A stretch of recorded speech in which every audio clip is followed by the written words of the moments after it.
प्रिय विद्यार्थियों, हिंदी साहित्य बीए प्रथम वर्ष प्रथम प्रश्न पत्र के अंतर्गत मैथिली शरण गुप्त के संकलित अंश चित्रकूट में राजसभा का व्याख्या भाग हम पढ़ रहे हैं।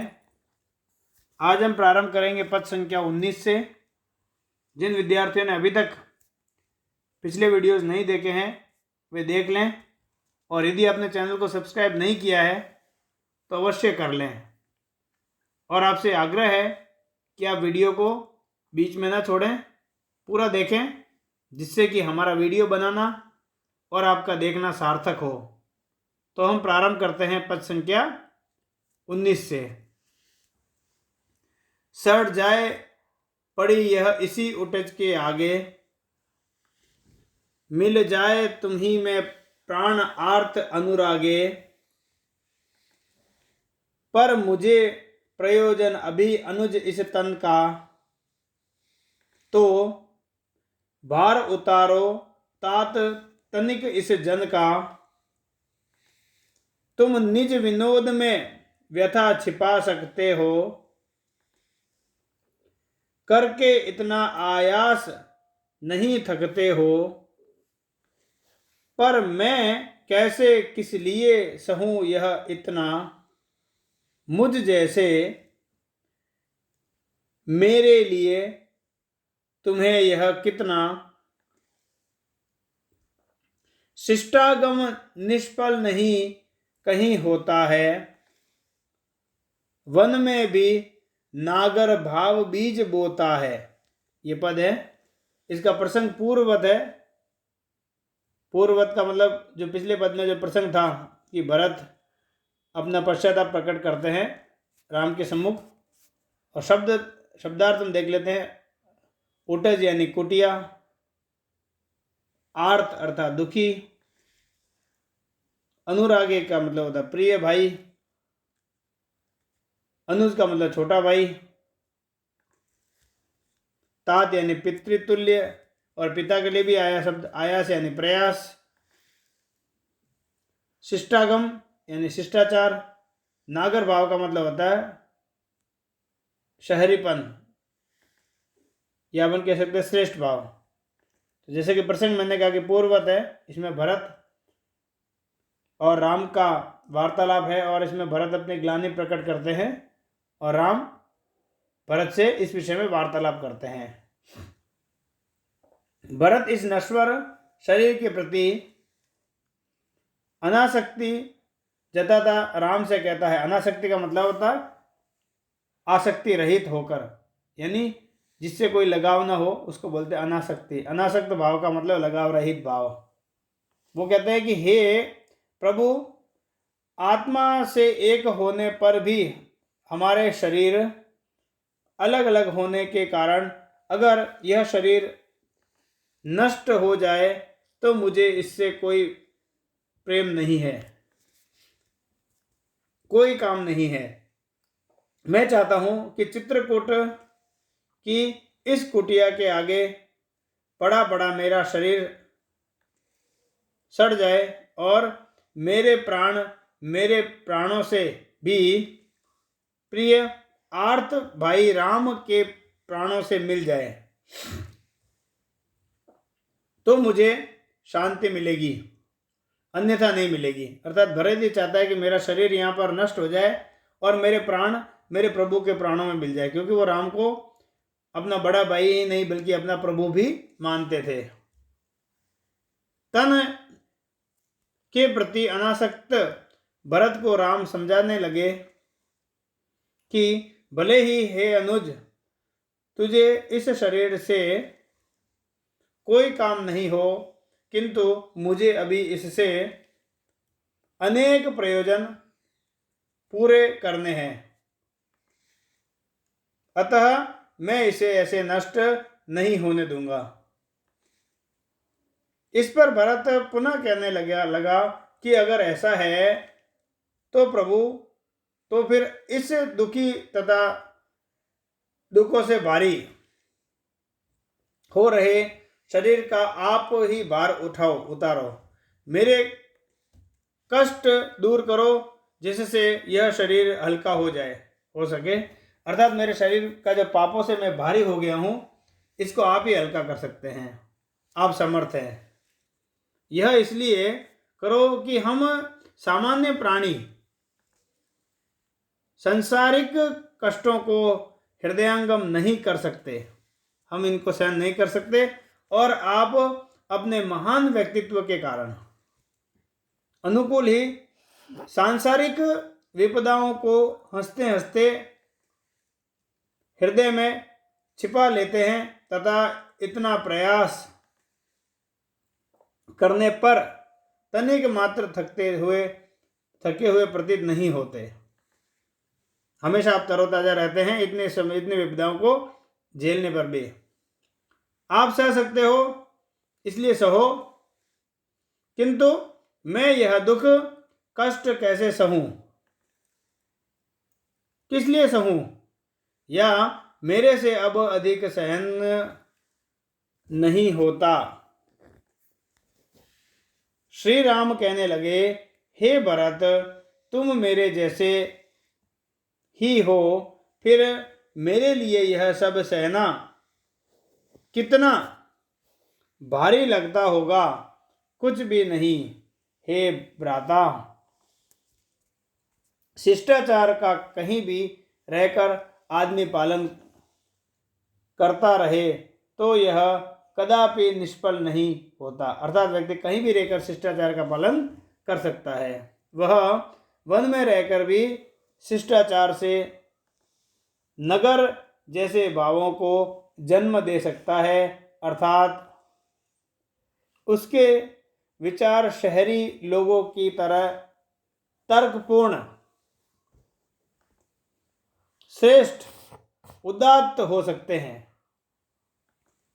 विशेष में यही हम कह सकते हैं कि राम और भरत दोनों का भ्रातृत्व प्रेम श्लाघनीय बन पड़ा है, अर्थात प्रशंसनीय है। दोनों के शिष्टाचार में राम की सहनशीलता उभरी है। शिष्टाचार की पालना से नागर भाव बीज बोने का संदेश दिया गया है। नागर भाव का मतलब शहरी भाव, यानी श्रेष्ठता का भाव। भाषा व्यवहारिक है और उपदेशात्मक है। चतुर्थ पंक्ति में अनुप्रास एवं 8वीं पंक्ति में उपमा अलंकार है, और शैली जो इसकी है वो संवाद में है, अभिनयात्मक है, और साथ में उपदेशात्मक व प्रसाद गुण युक्त है। अगला पद हम देखते हैं, पद संख्या 20। कुछ देख रही है दूर दृष्टि मति मेरी, क्या तुम्हें इष्ट है वीर विफल गति मेरी। तुमने मेरा आदेश सदा से माना है, तात कहो क्या आज व्यर्थ हट ठाना। करने में निज कर्तव्य कुयश भी यश है, हे आर्य तुम्हारा भरत अतीव अवश्य है। क्या कहूं और क्या करूं कि मैं पथ पाऊं, क्षण भर ठहरो मैं ठगा न सहसा जाऊं। सन्नाटा सा छा गया सभा में क्षण भर, हिल सका न मानो स्वयं काल भी कण भर। ये पद संख्या 20 है। इसके शब्दार्थ पहले हम देख लेते हैं। मति अर्थात बुद्धि, इष्ट का मतलब होता है प्रिय, जैसा आप जानते हैं। अतीव यानी अत्यधिक, पथ यानी रास्ता, बहुत सरल शब्द है। इसका प्रसंग भी पूर्ववत है, जो इसे पिछले दो पदों में दो पद पहले जो प्रसंग हमने देखा था वही प्रसंग है। व्याख्या, राम भरत को समझा रहे हैं कि शिष्टाचार से मनुष्य कभी भी महान बन सकता है। इसे अपनाकर वह वन में भी नागर भाव उत्पन्न कर सकता है। ये राम पिछले पद में कहते हैं, हे भरत, मेरी दूरदर्शिनी बुद्धि यानी दूर तक देखने वाली बुद्धि भविष्य को साफ साफ देख रही है कि आगे क्या होगा। क्या तुम चाहते हो कि मैं पिता की आज्ञा पूर्ण नहीं करूं, यानी पिता की जो आज्ञा थी कि मैं 14 वर्ष तक वन में रहूं, क्या मैं ऐसा करूं कि उनकी आज्ञा का उल्लंघन हो जाए और जीवन संग्राम में विफल हो जाऊं? हे वीरता के पुजारी भरत, क्या तुम मुझे कर्तव्य पालन में असफल देखना चाहते हो? अर्थात क्या तुम ऐसा आचरण करना चाहते हो कि मैं अपना कर्तव्य पालन ना करूं? अर्थात मुझे मेरा वनवास भोग कर कर्तव्य पालन करने दो। तुमने सदा से ही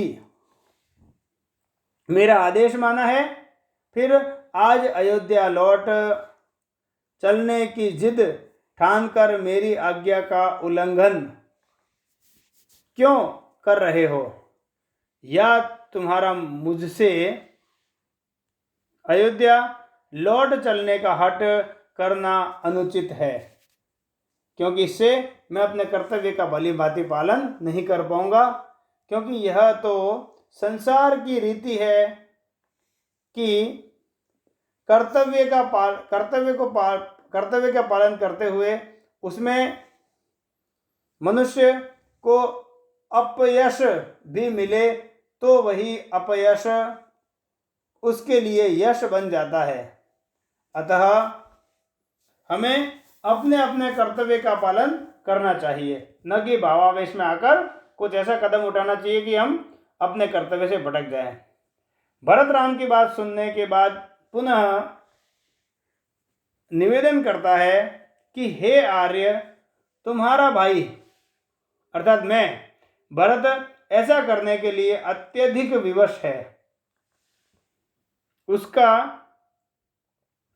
स्वयं पर ही भरोसा नहीं रहा कि वह क्या करे, क्या कहे और कौन सा रास्ता चुने, प्रेम का या कर्तव्य का।